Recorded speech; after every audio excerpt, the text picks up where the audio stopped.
Modern life can get extremely busy, especially if you are trying to fit sport into your everyday life. Indeed, often we can forget to organize any sort of lunch, even when we are due to train or participate in a tournament. Today, we are looking at how to easily prepare lunches that are tasty but do not compromise performance. In previous entries in this series on nutrition, we have followed the exploits of Daniel, who we are using as an example of a young person trying to fit both tennis and proper nutrition into their everyday lives. Daniel has already had a delicious and balanced breakfast, and is ready for lunch before his afternoon tennis training.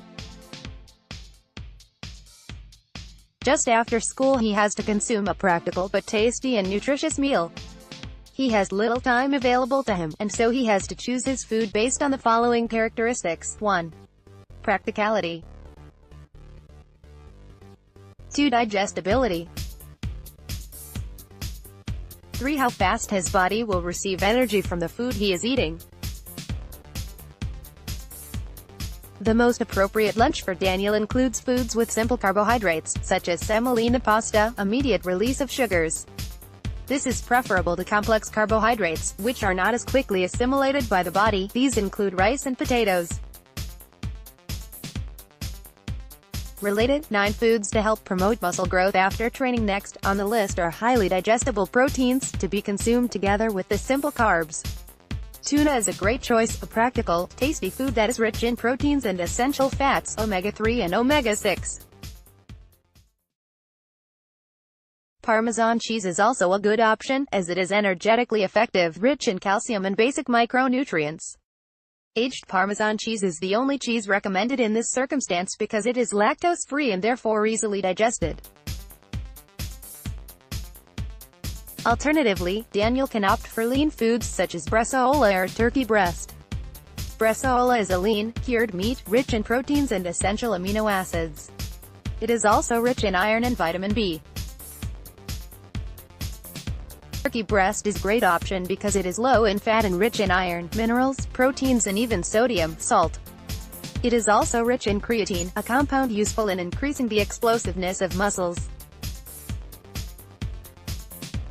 On the other hand, raw or cooked ham is not ideal for lunch because they are too rich in sodium and would increase your thirst on the court.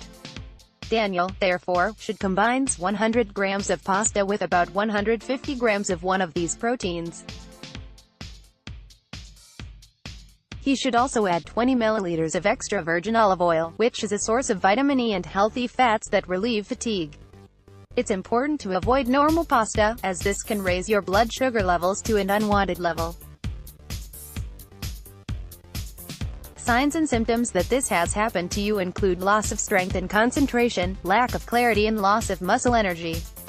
Daniel also knows that it is good to avoid, along with pasta, fresh dairy products and red meat, as they are difficult to digest in such a short time frame. Eating these products causes the blood flows to the stomach to increase at a time when the stomach actually needs to oxygenate and contract easily. There is no need to add vegetables or fruit to lunch. In this technical and effective lunch you need to eat only what is most useful for your training. Fiber does not offer energy and is often bothersome to the intestine and can compromise performance. Related 7 foods to avoid before training. Ready to give his best, Daniel starts to hydrate himself after lunch by drinking water at room temperature. Cold drinks slow down digestion and do not quench thirst. He drinks in small, frequent sips. A professional takes care of every detail and knows that to prevent cramps, he must avoid the excessive loss of salts. Water, like all liquids, weighs on the stomach. Hydration is a slow process that works best in small doses. Our friend Daniel can take snacks with him on the court, as long as they are not rich in sugars. Remember, there is nothing better than playing a long rally and still feeling fresh.